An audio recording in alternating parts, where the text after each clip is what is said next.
Boston Red Sox worst nightmare is becoming a harsh reality right now, folks. Welcome into Bad for Baseball, the baddest baseball podcast on the internet, presented to you by Betway. When the Boston Red Sox went out and signed Alex Bregman this offseason, they were hoping that it would add to their offense. And so far through, three games? Four games. 4 games right now, we are seeing a result that might be coming from that signing that's not very good. We're going to talk about what is going on right now with Rafael Devers because, oh my gosh, he's off to a historically bad start to his season. Before we get into it, though, please make sure to hit that like, smash the subscribe button, and let us know your thoughts about this in the comments down below. Now, while the New York Yankees were out there making history, hitting 15 home runs as a squad through 3 games, Rafael Devers was also making history in his own right by having 12 strikeouts in the first 4 games. That is the most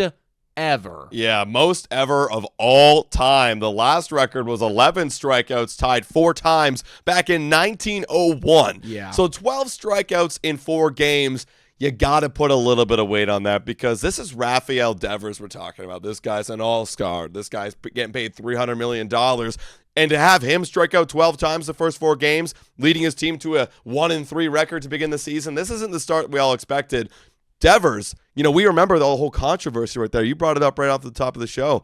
You had Alex Bregman come in and him coming and play third base and taking his position. Now, Rafael Devers was adamant that was not going to happen. He did not want to move over to third base or move out of third base and be a permanent DH. He says right here, like I said, my position is third base. Whatever it is they want to do is what they want to do, but I feel like my position is third base. And there's a lot of weight going into that because when you think about a player like Devers, who's played third base his entire career, he's gotten comfortable. He's made all-star appearances at third base. To have him just change mid-career, there's a mental aspect of that that's going to affect you when you're at the plate if you're not out there playing defense. Well, listen, I was one of the people that was pretty outspoken after he said those things, and I was like, okay, well, get used to it. Like that was where I was at back then. I will be the first to admit that maybe we should have listened to the kid, Maybe we were wrong on this one, folks. And maybe because it came across as being very, I'm not arrogant a team player. And entitled. That's the thing. And I'm thinking, okay, listen, guy, I get it. Like that, you want that to be your position, but what's best for the team right now?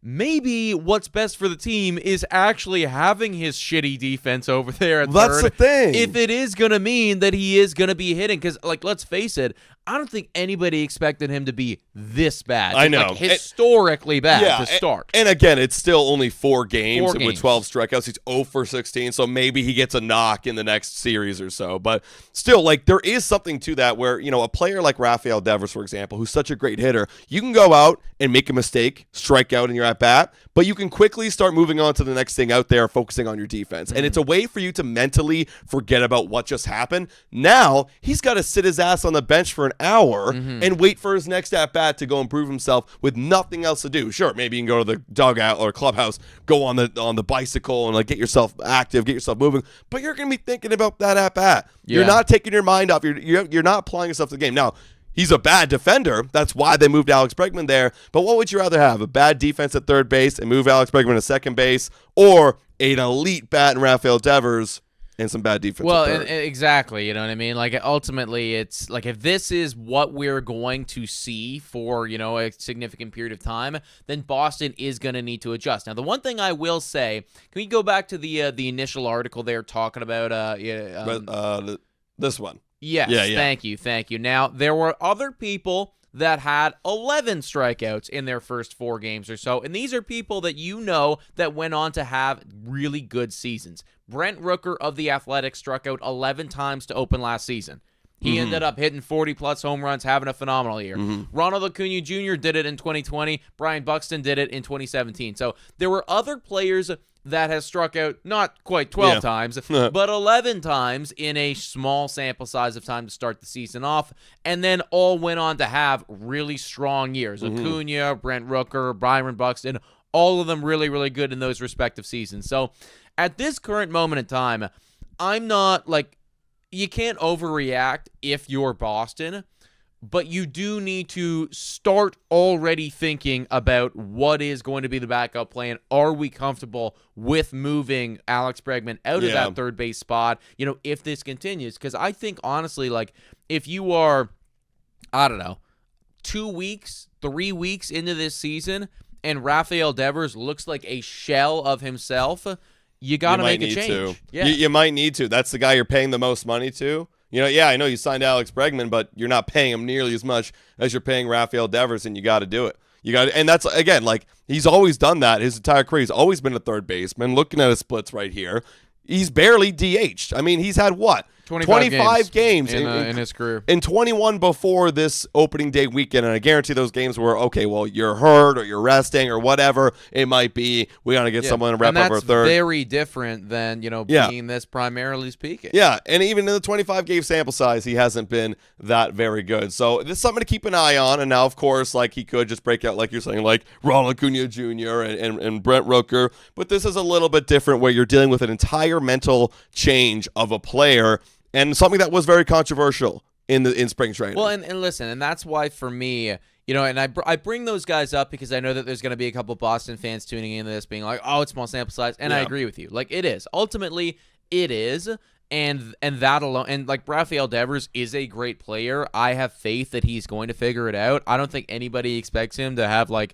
a horrendously bad season on this pace year. for 500 strikeouts. Yeah. Like, no one's saying that. But I do think that, considering everything that's happened, like, this is one of those things where the leash has got to be relatively short. And after 2 to 3 weeks of time, you're doing the DH thing. It's still not working. He's still not playing well. At that point, you need to ask yourself, if you're the Boston, management, like, okay, what do we value more? Like, the guy that we've decided to build our whole identity around, our foundation, or this other guy that we brought in for a couple of years because he plays really good third base defense? Like, let's be honest. And you got to hope too, like, there's no resentment by Rafael Devers. I don't know, like, what the relationship is between him and the management, him and, like, Alex Bregman, but, like, you got to imagine, like, if you start struggling bad and you're playing DH and you hate it, there might be some resentment there. And you don't want that. I would, honestly, if I was Devers, I'd be so frustrated because I'd be like, guys, I fucking told you. I said this. Like, I told you I was going to be shit. Can you imagine he's just like, I'm going to purposely strike out every single. No, I know it's not true, but, like, still, can you imagine? That would be pure insanity. Now I changed my opinion. Okay, yes. Then I'm doing a full 180. But honestly, I'd be extremely frustrated if I was him. If you are 2 to 3 weeks into this season and, you just can't buy a hit if you're Devers, because, you'd be telling these guys, like, listen, that's where I feel comfortable. You're not letting me do that. This is the result. So clearly, this is not the way that Boston wanted to start out this season at all. They just got to hope that things change soon. They do. But you out there, if you want to bet on a Rafael Devers strikeout, you might have to bet on 2 because the lines are going up right now. Shout out to Betway. Hit your picks and knock it out of the park with Betway. Scan the QR code on the screen or click the link in the description to download the app. Over 1.5 strikeouts, Rafael Devers, the multiplier is 2.75. So you would make a decent amount of money, but right now I'm thinking it's a good hit. Well, it's a good hit. Listen, man, I think you hit that thing until proven otherwise. That's right. He's still up there in the lineup. He's going to get his at-bats, and, like, the way that he's swinging it right now. Yeah. Oof. Yeah, that could be some money right there. Guys, let us know your thoughts in the comments down below about Rafael Devers. Do you think he's going to get better? Do you think he's going to snap out of it? Or do you think he's going to struggle just because he's a DH? Yeah, thanks so much for watching, guys. We'll catch you in the next one. Cheers.